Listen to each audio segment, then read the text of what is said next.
Returnal maker Housemarque is back with another foray into the genre of roguelike bullet hell shooters with Saros. Back in 2021, Returnal turned heads thanks to its novel combination of over-the-shoulder bullet hell combat, atmospheric world building, and beautiful alien aesthetics. Returnal was also pretty challenging even for roguelike enjoyers, forcing the player to start from scratch after every death in order to progress the story. After spending 3 hours with Saros at a preview event this week, I was delighted to find that the upcoming PlayStation 5 exclusive takes on a more Hades-like gameplay loop by comparison. This time, players can tinker with their abilities in between runs to get stronger after every death. There's also more freedom allowed for players to explore each of the game's regions, and even more combat abilities to play with in general. That makes Saros a very appealing prospect even for those who typically get turned off by roguelike games like Enter the Gungeon, where dying can be a much more frustrating experience. What is Saros about? During a PlayStation preview event held in Malaysia, I was able to play through the first 3 hours of Saros, featuring two main regions called Shattered Rise and Ancient Depths. In these opening hours, we picked up a few contextual clues about the game's lead protagonist, Arjun Devraj. Arjun is an enforcer from an enigmatic organization called the Soltari, and has arrived on the foreign planet of Carcosa to search for a lost colony. At least that's what Soltari is here for. Arjun makes it quite clear that he cares little for the company's plans despite being there on its dime.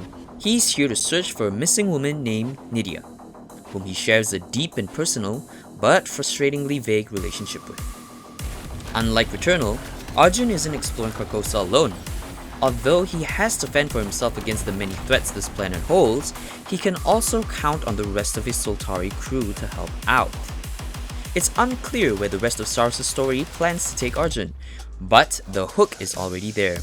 In these early hours, I found myself trawling through scattered audio logs and lore text in an effort to dig up more information on Nydia, Carcosa, and Arjun's other missing teammates.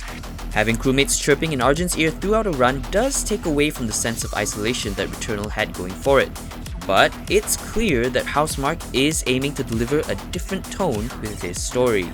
The World of Carcosa. Shattered Rise's open plains and ruined buildings are beautiful to look at, save for the tentacular masses constantly reaching out to Arjun, and the sun that can turn monsters into fearsome foes in a heartbeat. Ancient Depths, the second region, is more dungeon-like in feel and paved with metal and machinery, suggesting that each region will provide a very different glimpse of this alien world. How does combat work in Saros? After fine-tuning the slick bullet hell-heavy gameplay of Returnal, it's no surprise that Housemarque has gone back for seconds with Saros. This game feels very much like Returnal 2 in all but name, with each run once again pitting players against waves of deathly persistent projectiles and light beams. Players are given plenty of tools to hold out against Saros' abominations, thankfully. Arjun has a shield that he can bring up by holding the melee button, which can absorb enemy projectiles to fill up a power meter. When the power meter is full and turns blue, he can unleash a power weapon, a special ability that can deal devastating damage to enemies by holding down the aim button and firing. If Arjun dies in combat, he will be reborn at the Soltari camp all the way back at the beginning of the game. Each region seems to also culminate in a different boss fight. I faced down the Prophet in Shattered Rise, for example, but ran out of time before facing the Bastion at the end of Ancient Depths. Unlike Returnal, dying is not such a bad thing in Saros. Saros has an upgradable skill tree in the form of the Armor Matrix, which offers a series of permanent upgrades for Arjun's combat kit. Arjun can permanently increase his health, shields, or combat power, for instance, simply by gathering resources like Lucenite or Halcyon, which are very rare. Granted, that doesn't mean you'll be able to overpower everything in the game through death alone.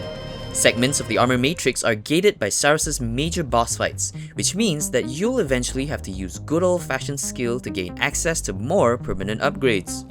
Nevertheless, these upgrades are powerful. I found myself breezing through the game's first two regions in comparison with Returnal, which gave me a lot more difficulty in its earlier hours. Summary. I'll be honest, I had to tear myself away from Saros after its preview session concluded. I hadn't expected the game to take the Hades 2 approach to roguelike gameplay. offering players meta progression options to keep every run feeling weighty and satisfying.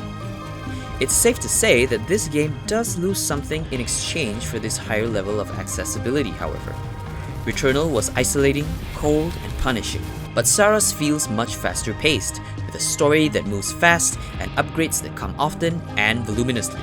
Saros is better suited for people who don't enjoy dying in video games, as the game actively makes each death sweeter, thanks to the shower of upgrades that follow afterwards.